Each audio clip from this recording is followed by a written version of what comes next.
Hello friends, कैसे हो आप सब। आज फिर मैं पूनम आप लोगों के सामने एक नया वीडियो शेयर करने जा रही हूँ जिसमें तुगलक वंश के बारे में बताने जा रही हूँ। तो आई होप मेरा लास्ट वीडियो आप सबको पसंद आया होगा। तो प्लीज़ उसे लाइक और सब्सक्राइब करना मत भूलिएगा एंड आल्सो शेयर। चलिए तुगलक वंश के बारे में जानते हैं, आप एग्ज़ाम के लिए बहुत ही इम्पॉर्टेंट है। तो आइए जानते हैं तुगलक वंश के बारे में डिटेल में। 5 सितंबर 1320 को खुसरो खां को पराजित करके गाजी मलिक या तुगलक गाजी गयासुद्दीन तुगलक के नाम से 8 सितंबर 1320 को दिल्ली के सिंहासन पर बैठा। यानी गयासुद्दीन तुगलक 8 सितंबर 1320 को तुगलक वंश का शासक बना। इसे गाजी मलिक या तुगलक गाजी भी कहते हैं। गयासुद्दीन तुगलक ने करीब 29 बार मंगोल आक्रमण को विफल किया। गयासुद्दीन ने अलाउद्दीन के समय में लिए गए अमीरों की भूमि को पुनः लौटा दिया।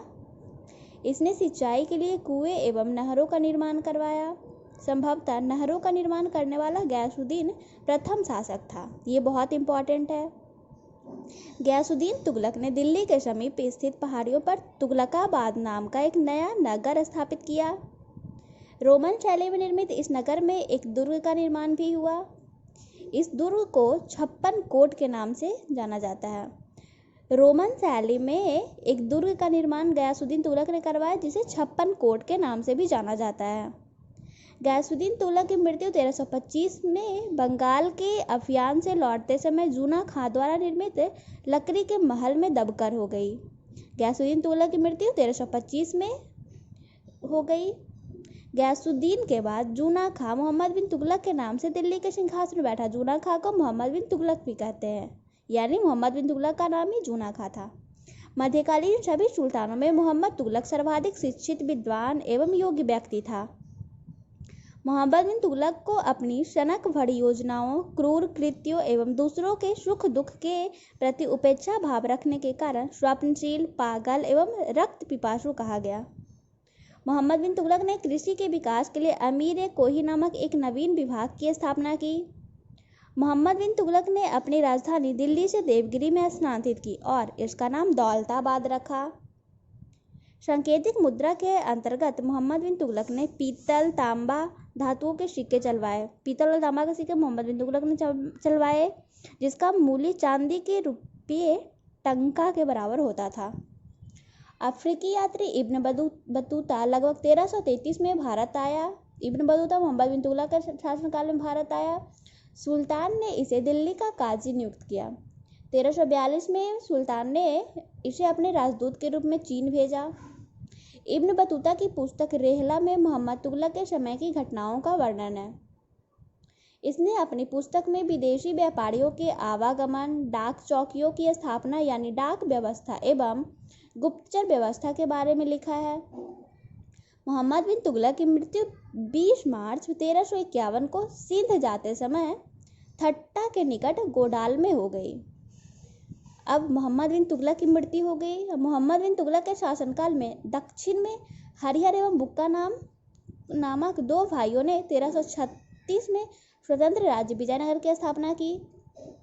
महाराष्ट्र में अलाउद्दीन बहमन शाह ने 1347 में स्वतंत्र बहमनी राज्य की स्थापना की। मोहम्मद बिन तुगलक की मृत्यु पर इतिहासकार वर्णी लिखता है, अंततः लोगों को उससे मुक्ति मिली और उसी लोगों से। ये इतिहासकार वर्णी का कहना था मोहम्मद बिन तुगलक के लिए। मोहम्मद बिन तुगलक शेख अलाउद्दीन का शिष्य था। वह सल्तनत का पहला शासक था जो अजमेर में शेख मोइनुद्दीन चिश्ती की दरगाह और बहराइच में सलार मसूद गाजी के मकबरे में गया। मोहम्मद बिन तुगलक ने बदायूं में मीरन मुल्हिम, दिल्ली में शेख निजामुद्दीन औलिया, मुल्तान में शेख रुकनुद्दीन, अजूधन में शेख सुल्तान आदि संतों की कब्र पर मकबरे बनवाए। फिरोज तुगलक का राज्याभिषेक थट्टा के नज़दीक 20 मार्च 1351 को हुआ। यानी मोहम्मद बिन तुगलक के बाद फिरोज तुगलक वहाँ का शासक बना। फिरोज तुगलक का राज्याभिषेक दिल्ली में अगस्त 1351 में हुआ। खलीफा द्वारा इसे कासिम अमीर उल मोमिनीन की उपाधि दी गई। फिरोज तुगलक को अमीर उल मोमिन की उपाधि दी गई।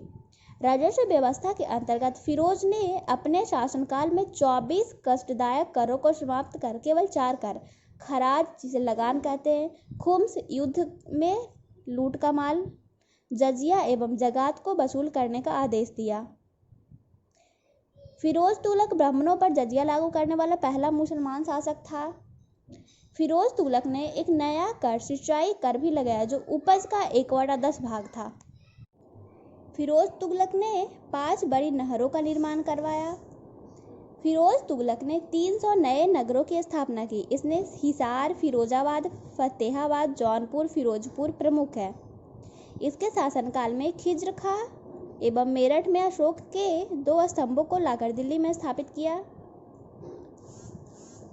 फिरोज तुगलक ने अनाथ मुस्लिम महिलाओं, विधवाओं एवं लड़कियों की सहायता के लिए एक नए विभाग दीवान-ए-खैरात की स्थापना की। सल्तनतकालीन सुल्तानों के शासनकाल में सबसे अधिक दासों की संख्या फिरोज तुगलक के समय थी।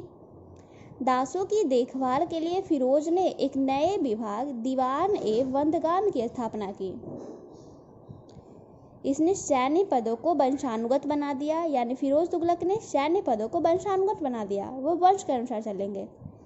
इसने अपनी आत्मकथा फतूहात-ए-फिरोजशाही की रचना की। फिरोज तुगलक की आत्मकथा फतूहात-ए-फिरोजशाही हुई।